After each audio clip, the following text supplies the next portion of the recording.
بچے کا دماغ ایک نازک پودے کی طرح ہوتا ہے جو ہر روشنی، آواز اور لمس اور تجربے سے سیکھتا ہے، مگر جب یہ روشنی زیادہ تر اسکرین سے آنے لگے تو دماغ کا قدرتی توازن بگڑ جاتا ہے، توجہ کمزور ہوتی ہے، جذبات کی پہچان دھندلانے لگتی ہے اور تخلیقی قوتیں ماند پڑنے لگتی ہیں۔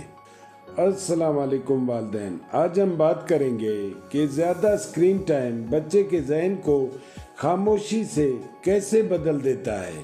یہ تبدیلی نظر نہیں آتی مگر رویوں میں خود کو ظاہر کرتی ہے۔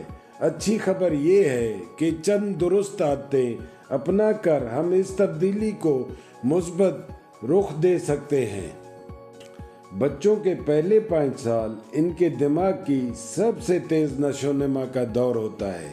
اسی دوران بچہ کھیلنے، بولنے، چہرے پڑھنے اور والدین کے ساتھ تعلق بنانے سے بنیادی مہارتیں سیکھتا ہے، لیکن جب اس عمر میں اسکرین غالب آ جائے تو سیکھنے کی رفتار اور معیار دونوں متاثر ہوتے ہیں۔ اسکرین بچے کی دنیا کو محدود کر دیتی ہے۔ دماغ کے وہ حصے جو توجہ، تخیل، زبان اور جذباتی کنٹرول سنبھالتے ہیں، استعمال نہ ہونے کی وجہ سے کمزور ہونے لگتے ہیں۔ حقیقی دنیا، گفتگو، کھیل اور تخلیقی سرگرمیاں دماغ کی وہ خوراک ہیں جو اسکرین کبھی نہیں دے سکتی۔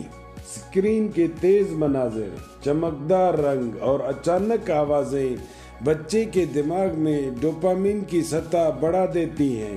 اس کا نتیجہ یہ ہوتا ہے کہ بچہ خوشی تو محسوس کرتا ہے مگر جلد عادی ہو جاتا ہے، پھر عام سرگرمیاں اسے بے رنگ اور غیر دلچسپ لگنے لگتی ہیں۔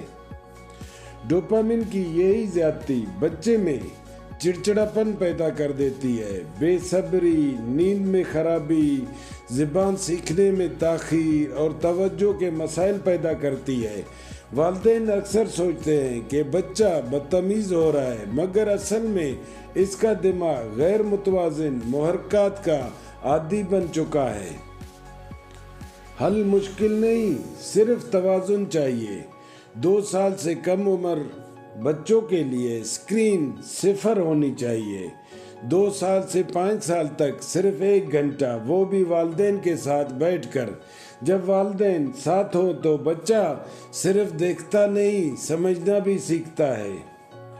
روزانہ کم از کم 1 گھنٹہ اسکرین سے مکمل فاصلہ ضروری ہے۔ اس وقت میں کھلونوں سے کھیلیں، کتابیں پڑھیں، ڈرائنگ، جسمانی سرگرمیاں اور والدین سے گفتگو دماغ کی وہ غذا ہیں جو بچے کی جذباتی مضبوطی، زبان کی ترقی اور اعتماد میں حیرت انگیز اضافہ کرتی ہیں۔ یاد رکھیں، بچہ وہی سیکھتا ہے جو دیکھتا ہے۔ اگر والدین خود اسکرین کو متوازن رکھیں تو بچہ بھی اس عادت کو اپنا لیتا ہے۔ اسکرین دشمن نہیں، صرف غیر متوازن استعمال نقصان دہ ہے۔ حقیقی دنیا کے تجربے ہی بچے کو باشعور، تخلیقی اور مضبوط انسان بناتی ہیں۔